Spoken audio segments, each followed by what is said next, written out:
ചെറിയൊരു കുരു കഴുത്തിൽ വന്നാണ്. ആ കുരു വന്നിട്ട് പിറ്റേ ദിവസം ഹെൽത്ത് സെന്ററുകാരൊന്നും പഠിപ്പിക്കാൻ വെച്ചു. പൊക്കോളും, അന്ന് കൊറോണ സമയത്ത് കഴിഞ്ഞ സമയമാണ്, അത് അടുത്തേക്ക് നോക്കില്ല. അത് പഴുത്ത് പിറ്റത്തെ ബോളായിരുന്നു, ഒരു ബോള് മുഖത്ത്. ആ ബോള് വന്നിട്ട് എന്റെ മകൻ നമ്മട്ടിപ്പോ ഒരു പാത്രം നിറച്ച് പസ്സാണ് വന്നത്.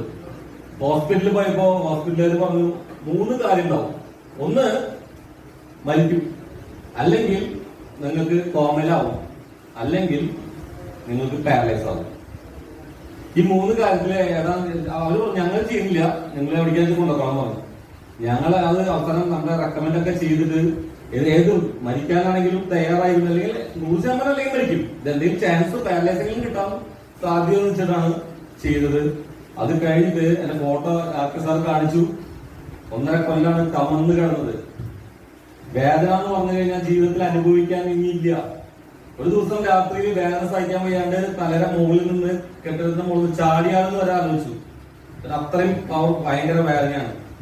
ആ സമയത്താണ് സുധീർ സാർ നമുക്ക് ഈ പ്രൊഡക്റ്റ് തരുന്നത്. 5 വർഷമാണ് ഡോക്ടർ പറഞ്ഞത്.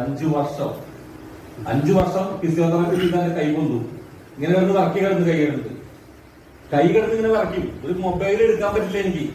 ഇന്ന് സാറ് പേരെന്താ? അല്ലല്ല, ഇവിടെ ഇരിക്കുന്ന സാർ ഞങ്ങൾ ഒരുമിച്ച് വരുമ്പോ ഇദ്ദേഹം ആ വണ്ടിയില് ട്രെയിൻ ഇറങ്ങിയിട്ട് ഒരു 100 PV-യുടെ പ്രൊഡക്റ്റും 200 PV-യുടെ 2 700 5 6 4000-ന്റെ പ്രൊഡക്റ്റും 2 കയ്യിൽ പിടിച്ചിട്ടാണ് ഞാൻ ഇങ്ങോട്ട് വന്നത്. അതായത് മൊബൈൽ പോലും പിടിക്കാൻ പറ്റാത്ത അവസരത്തിൽ നിന്ന് സുഹൃത്താബി പ്രൊഡക്റ്റ് തന്നു, ഉപയോഗിച്ച് 1.5 മാസം ടൈം കിട്ടി. എന്റെ കൈമറ നിന്നു.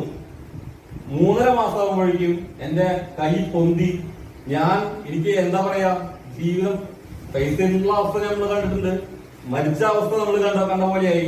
അതിൽ നിന്ന് ജീവൻ തിരിച്ചു തന്ന ഒരു കമ്പനിയാണ് ഈ ബയോടെക്. അപ്പൊ അവിടെ നിന്ന് നമുക്കൊരു ആശ്വാസം എന്ന് പറഞ്ഞാൽ എന്താണ്ടാവുക, ആശ്വാസം കിട്ടിക്കഴിഞ്ഞാൽ നമ്മൾ ഉറപ്പായിട്ടും നമുക്ക് എവിടേക്ക് വേണമെങ്കിൽ പോകില്ലേ. ഇത് ആശ്വാസം കിട്ടിയപ്പോ നമുക്ക് നിർവിശ്വാസമായി.